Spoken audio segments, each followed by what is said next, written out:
Ever since I got bit by that spider, I've only had 1 week where my life has felt normal. Another Spider Man movie? Really? Yup, yet another one. As COVID-19 rages on, so does the story of our favorite arachnid person. So, how do we all feel about the third Marvel and Sony collaboration?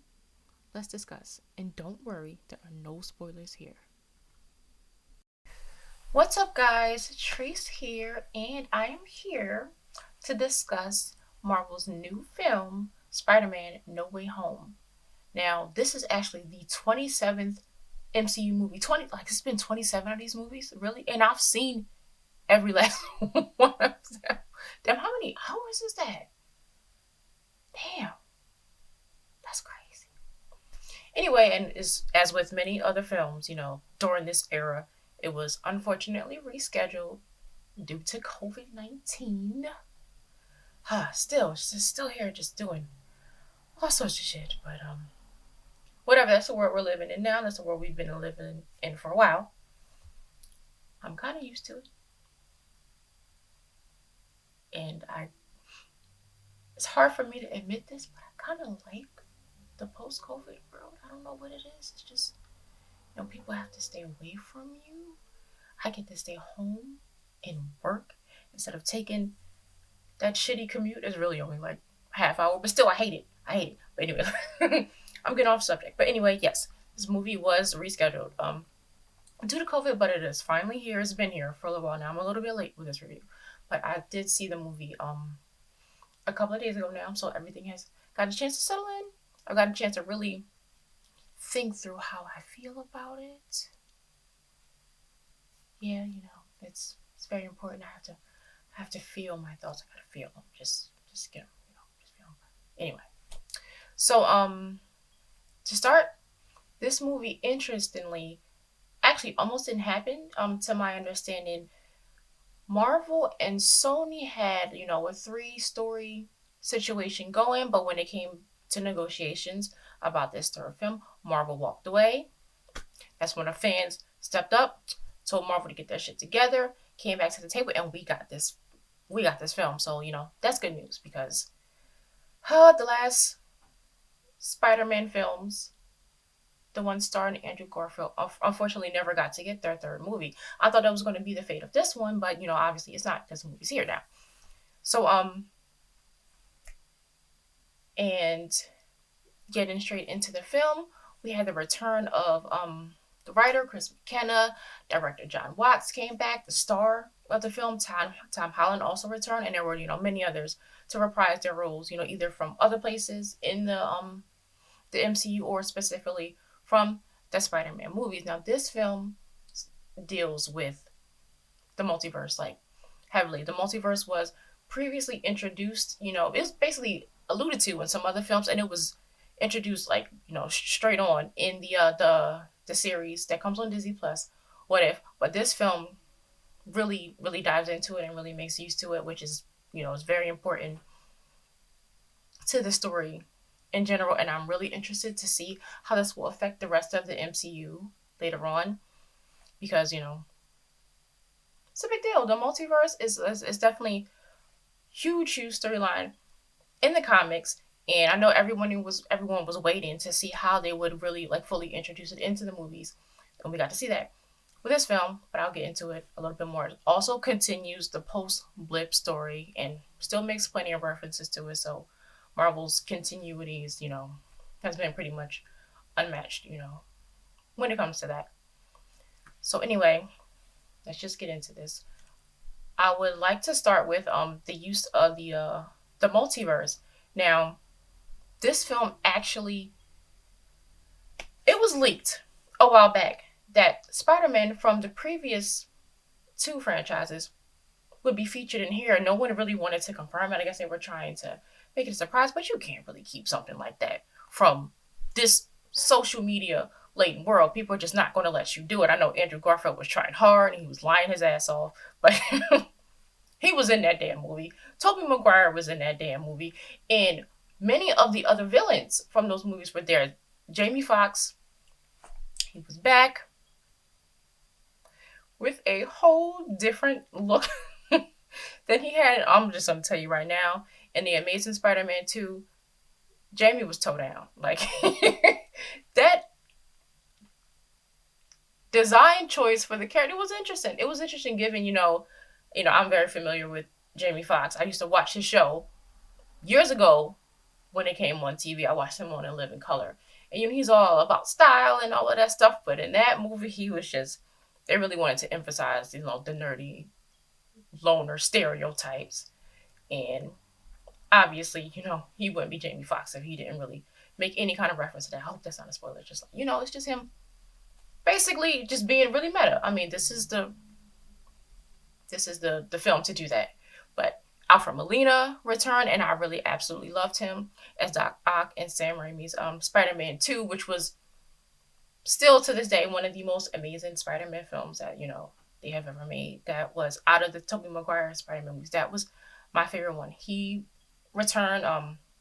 Willem Dafoe, which for some reason completely went right over my head. I think I read it like, oh, Willem Dafoe's going to be mute in this movie, and I completely forgot about it. I don't know how, because Willem Dafoe as Green Goblin, he's an amazing villain. Even you can put him up against the MCU villains now, when he just completely holds up. But Willem Dafoe was great in his own right, and also had that Lizard return.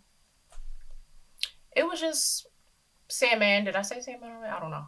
But yeah, basically they pulled all of these other actors, these other characters into this one film, and I think that is a very interesting choice.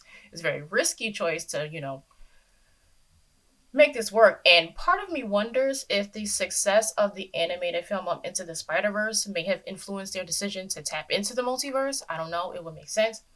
But that was a highly successful film. And we saw there just how well the situation could work. And it would, it would be tough for me to say that these execs didn't notice that and decide to, capitalize on it.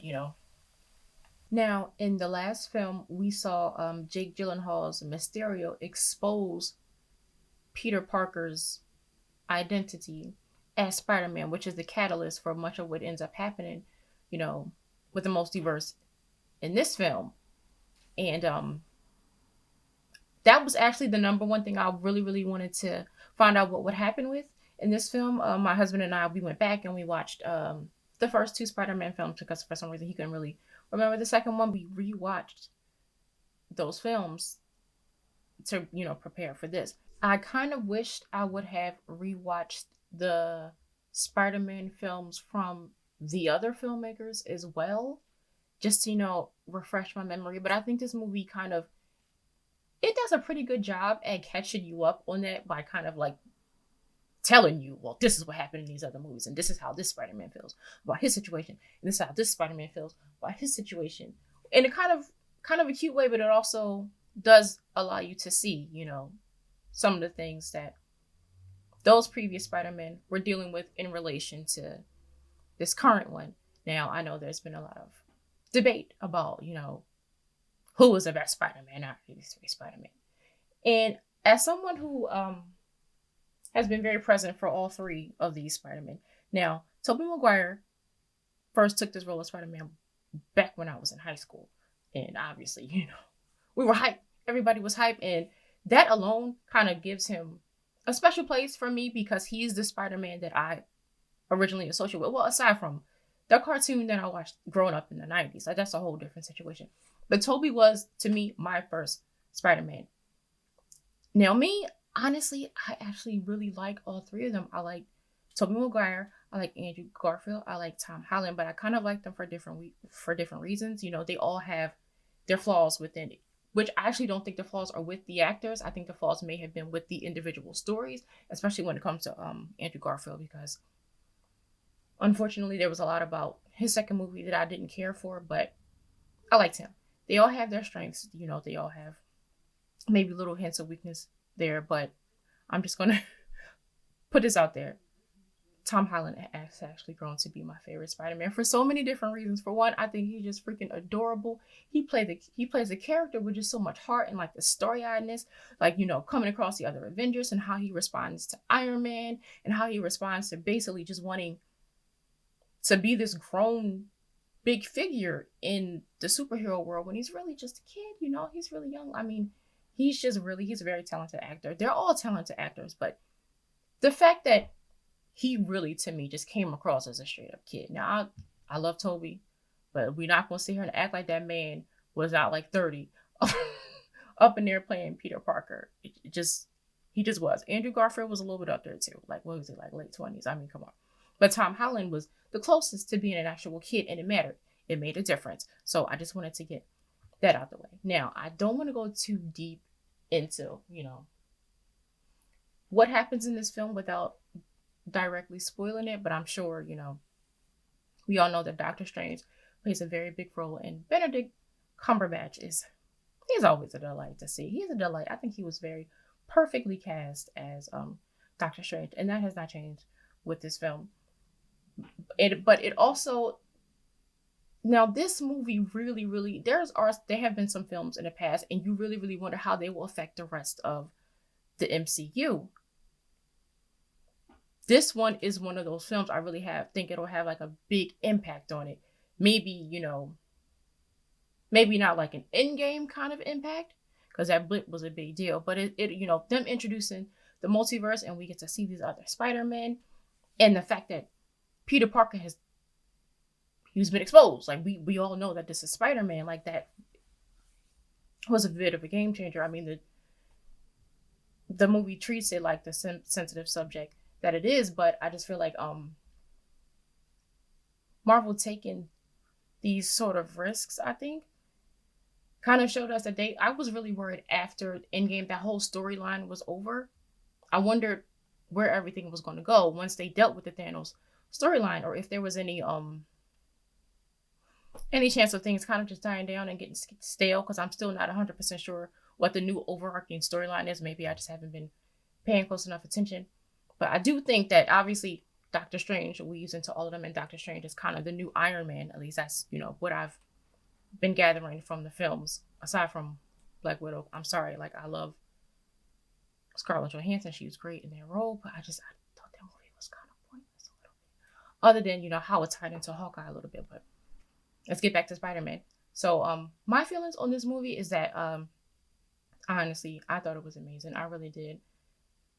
Just the way they put everything together and how they really weaved in the previous Spider-Man films was like masterfully done. Like they really did put it together, and the acting was top notch. Now this movie, you all know that I really like movies with heart, emotion. I like to see comedy, but I like to see I don't always want the film to take themselves too seriously, but if you're going to be dealing with matters of, really serious matters of the heart, matters of, this kid just completely being exposed to the world in ways that he was not prepared for.